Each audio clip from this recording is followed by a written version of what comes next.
injusticia cometida en contra de uno es una amenaza en contra de todos. Justicia y perspectiva con Isabel Herrera.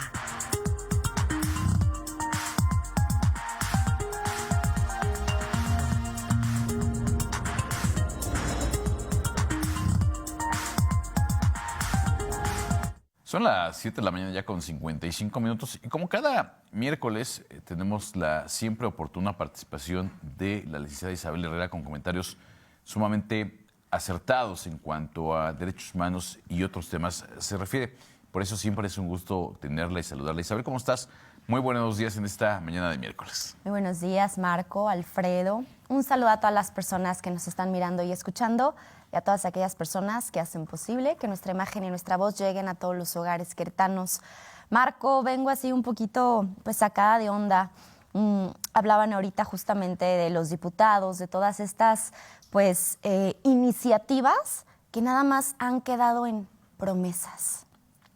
En estos micrófonos ya he referido justamente que qué ha acontecido con aquella iniciativa que iba a sancionar la violencia vicaria, porque ya también les he referido que desde julio de este año, en alguna ocasión en Fiscalía, pues queriendo yo denunciar violencia vicaria, pues me referían que como no estaba homologado el código, pues sí existe, pero no se puede hacer nada al respecto, ¿no? Entonces, invitar a esta reflexión de realmente cuántas iniciativas que anuncian en medios de comunicación, que publicitan, que se aprobaron, que se discutieron, realmente terminan su proceso. ¿Cuáles realmente son una realidad para la ciudadanía, una realidad tangible? Y hoy justamente los quiero saludar desde este estado misógino, donde si no hubiera sido porque un caso se volvió mediático, un caso que involucraba a una niña menor de edad de la periferia, esta niña seguiría hoy, de no haberse vuelto mediático ese caso, enfrentando un proceso en arraigo domiciliario, o quién sabe a dónde hubiera llevado la investigación, porque eso fue por octubre, donde infortunadamente en este estado nos topamos con que hubo dos versiones diametralmente opuestas que chocaban entre sí y que a la sociedad civil pues nos dejan con la duda, no porque nos interese qué pasó, sino porque nos damos cuenta de la fragilidad en la que las niñas y las mujeres nos encontramos en el estado, ¿no? Porque al final del día, pues solo ella sabe qué pasó realmente. Pero algo que no debió pasar es que la sociedad civil empezara a comentar sobre el cuerpo de una niña de 14 años. Y bueno, también los saludo desde este estado donde suceden feminicidios, pero donde también ayer leíamos una noticia donde justamente referían que los padres de una escuela en Querétaro se estaban manifestando por el bullying. Y esto nos orilla a pensar qué está sucediendo en casa. Quiero comenzar con una frase que refiere: el aborto es un derecho, no un crimen. Habilitar el aborto no obliga a nadie a abortar. Prohibirlo no preserva ninguna vida. La negación del acceso al aborto está considerado como tortura, así lo refiere el relator de la Organización de las Naciones Unidas. Si me puedes repetir esa parte de la negación, la negativa del acceso al aborto. La negación del acceso al aborto está considerado como tortura. Ojalá los asesores del diputado Guillermo Vega le pasen la síntesis de esta reflexión. Pues es que es porque muy entonces, interesante. Guillermo Vega es un torturador. Sí, al tenor de esta línea argumentativa. No, y además, imagínate, él representa a la población, los intereses de la población. Él juró guardar y hacer guardar la Constitución. ¿Y la Constitución qué es? No es más que la génesis de donde se consagra que se garanticen, no que se sometan a votación, no que se coloque en debate o que se someta a consulta. Se garanticen nuestros derechos humanos. Cuando hablamos del aborto, es una cuestión de derechos humanos porque estamos hablando de los derechos sexuales y reproductivos de las mujeres, pero también tiene que ver con un tema de salud pública, de equidad de género y, desde luego, de justicia social. Porque aquí hay que aclarar que despenalizar el aborto no solo es reconocer los derechos sexuales y reproductivos de las mujeres, justamente es garantizarles que no tengan este tipo de tortura, que no vivan lo que esta chiquita iba a vivir según pues, las autoridades que decían, ¿no? Y entonces sancionar. Aquí hablamos de despenalizar, no estamos hablando de que al lado de cada iglesia vamos a colocar una clínica gratuita para que las mujeres vayan a abortar. Tan solo es retirar la sanción a aquellas mujeres que hasta las 12 semanas elijan sobre sus cuerpos, porque las mujeres no somos incubadoras, ¿no? Y entonces recordarles que desde octubre del 2024, donde infortunadamente Querétaro se volvió pues viral, se volvió nota nacional por este caso de esta chiquita de la que ya no mencionamos los nombres porque estamos hablando de una menor de edad, pero todos y todas reconocen este caso viral donde se iba a sancionar a una pequeña de una periferia, a una pequeña en una situación de vulnerabilidad. Pues todos recuerdan obviamente que pues vino Citlali Hernández y que ya se exhortó desde octubre respetuosamente al Congreso local a legislar para despenalizar el aborto en Querétaro. Ya 17 estados han despenalizado el aborto. Hoy obra una sentencia de la Corte donde ninguna mujer puede ser procesada penalmente por abortar hasta la semana 12, que les recuerdo que con sustento científico el producto del embarazo aquí no ha desarrollado su sistema nervioso, ergo no puede sentir dolor. Ese producto del embarazo tiene la misma vida que un apéndice, que un órgano. Y nosotros podemos vivir sin el apéndice, ¿verdad? Bueno, entonces, desde la ciencia se debe homologar al Código Penal del Estado de Querétaro para despenalizar el aborto. Esto no es una invitación a que las mujeres vayan a abortar. No va a haber 2x1 en el 14 de febrero, se los juro. Ahora, ya hablamos del aborto.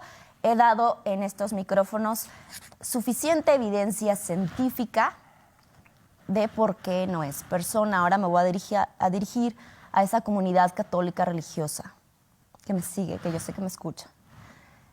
Recuerden que aunque el producto del embarazo esté en peligro de muerte, ningún sacerdote lo bautiza en el vientre.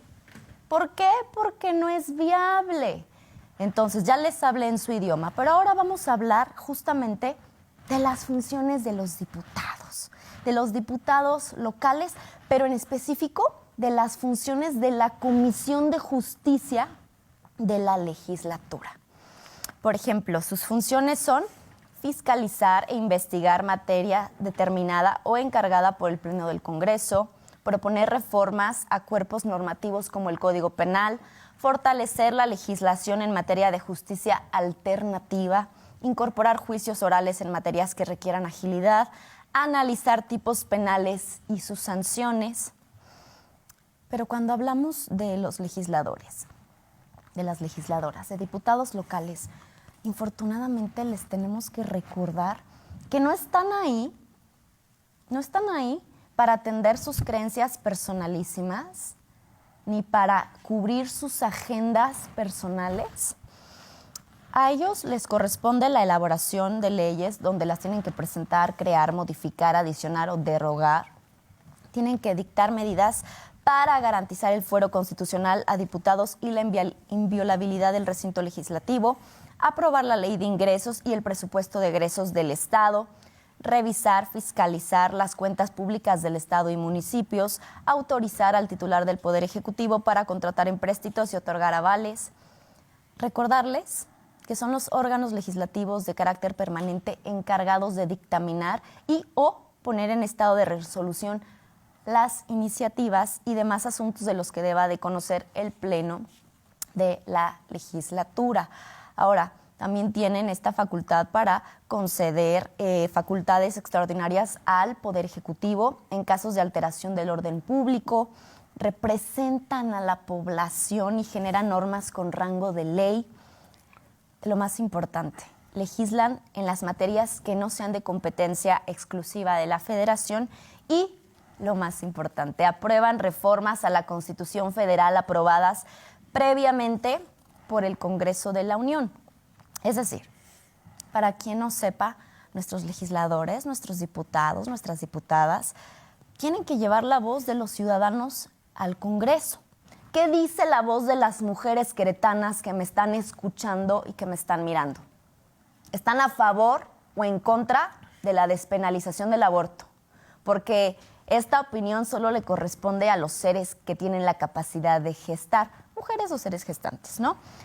Ahora, otra función de los diputados, de los legisladores, es discutir y establecer acuerdos buscando el bien común.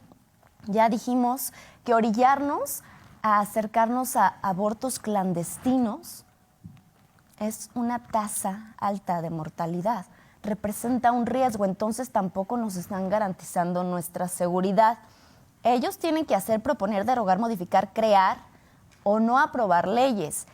Pero lo más importante, tienen que fiscalizar y vigilar el buen uso del presupuesto público estatal y municipal y gestionar y defender al pueblo ante dependencias públicas, que no son sus funciones, porque creo que también hay que recordárselos. No deben de realizar obras sociales, ni obra pública, ni poner en marcha programas específicos, y menos otorgar recurso a la ciudadanía. Entonces, es importante hoy, 2024, ya cerrando el año, recordarles a estas personas, que ni voy a decir sus nombres ni sus colores, porque luego me espanta a veces pensar que hay gente del otro colorcito que también sale como que es pro vida, digo, profeto. Pues hay que recordarles que el aborto es un derecho humano contemplado en nuestra Constitución. Trata de un tema de salud pública. ¿Por qué? Porque si tú orillas a chicas, sobre todo a las chicas en condiciones encarecidas, a recurrir a abortar en clínicas clandestinas, es más seguro que mueran. Entonces tampoco nos estás garantizando ni nuestra salud ni nuestra vida. Simplemente nos tienes que dar la oportunidad de que podamos decidir libremente sin que se nos sancione. Eso es lo único que se les está solicitando, no que pongan clínicas al 2x1 al lado de la legislatura, nada. Simplemente que aquella mujer que desea no ser madre, porque también hay que hablar, y ya lo he dicho en estos micrófonos, que hay chicas que tienen la certeza de que se toman su anticonceptivo sin saber que son celíacas. Las personas celíacas, su intestino no absorbe. Y ellas pensando que están siendo responsables y ¡pum!, salen embarazadas. ¿El Espíritu Santo? No lo creo. ¿Qué hay que hacer ahí? Pues si ella fue responsable para decir no quiero ser mamá, me estoy cuidando, fue un error médico porque pues no todo el mundo sabe si es celíaco o no, también puede suceder a los hombres. Hay hombres que toman medicina para la esquizofrenia y dicen que no me hace la medicina. Pues papi, nadie te ha dicho que eres celíaco, no absorbes el medicamento, por eso sigues con padecimientos de salud mental, ¿no? Y entonces, ¿qué pasa? Ni modo que estas chicas tengan que trasladarse hasta Puebla, hasta Ciudad de México, hasta Oaxaca, porque creo que Chiapas y Oaxaca ya, o sea, ¿cuál es el que tiene tlayudas? ¿Chiapas o Oaxaca? Oaxaca. Oaxaca. O sea, tienen tlayudas y pueden ya ir las chicas a abortar sin que haya consecuencias penales. Es mi estado favorito, no le digan a Querétaro. Y entonces aquí que se presume que es el progreso, ¿cómo es posible que sus actitudes mochas y timoratas estén violentando los derechos humanos de las mujeres queretanas? La que no quiera abortar, que no aborte. La que quiera tener 2 hijos, que los tenga. Pero que las mujeres puedan decidir, sin consecuencias legales. Un hombre no nos va a negar nuestro derecho al aborto. Una persona que ni siquiera puede sentir un cólico menstrual, que no puede gestar, ya parece que ese ser nos va a venir a las mujeres queretanas a violentar nuestros derechos humanos y a decir lo que podemos o no hacer. Entonces, hermanas queretanas, las que estén a favor de la despenalización del aborto, porque son cosas distintas, a veces hay que aclarárselos, a veces parece que la rubia no soy yo, ¿no? Entonces, una cosa es quitarle la sanción y otra cosa es correr a abortar. Nadie quisiera estar en esa situación, digo, qué miedo, ¿no? ¿Quién sabe qué te hace, no? Pero, si estás en esa situación, que no tengas consecuencias penales, ¿no? Que puedas estar tranquila, que puedas ser en un lugar seguro, que garantice tu integridad, tu discreción, que haya higiene, que tenga las condiciones óptimas para que salgas y como si nada hubiera pasado. Me despido con esta frase. La justicia sobre la fuerza es la impotencia. La fuerza sin justicia es tiranía. Es una frase de Blaise Pascal. Eso sería todo por hoy, Marco. Muchas gracias, Isabel. Permíteme, antes de que te retires, compartirte un par de mensajes de la audiencia que nos ve y que nos escucha. Eva Hernández, hola. Muchos saludos a Isabel. Me gustaría que los legisladores te escucharan. Carlos David Campos González, muchas gracias por el comentario, Isabel. Ojalá que no solo los legisladores te escucharan, particularmente los impedidos como Guillermo Vega, sino también la ciudadanía, especialmente las mujeres. Y ¿sabes qué, Isabel? Yo me quedo con lo que decías de negar el acceso al aborto es tortura. Guillermo Vega es un torturador. Y ojalá alguien tenga la ocurrencia de irse a manifestar allá donde vive. No quiero decir porque a lo mejor los vecinos de San Gil, en San Juan del Río, se enojan. Doxing. No, pero al final del día, lo más importante, lo que tiene que trascender, es que esto va a pasar. Quiera él o no quiera, esa es su opinión personal y se vale que la tenga. Y qué bueno que no tiene la capacidad de gestar, qué bueno. El tema aquí es que es una realidad, o sea, ya es una instrucción de la Suprema Corte de Justicia. Ahora tendremos que acudir a instrumentos legales. Imagínate, para obligar a los diputados a hacer su chamba, porque es un derecho. O sea, les tenemos que recordar que es un derecho humano y que ellos están ahí no para compartir citas bíblicas, no para imponernos su moral.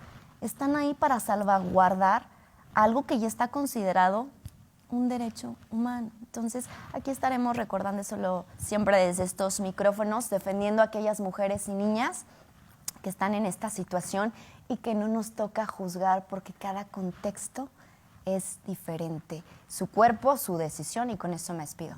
Te agradecemos siempre enormemente tu voz, mi estimada Isabel. Gracias. Es un gusto. Vamos a hacer una pausa y regresamos con más.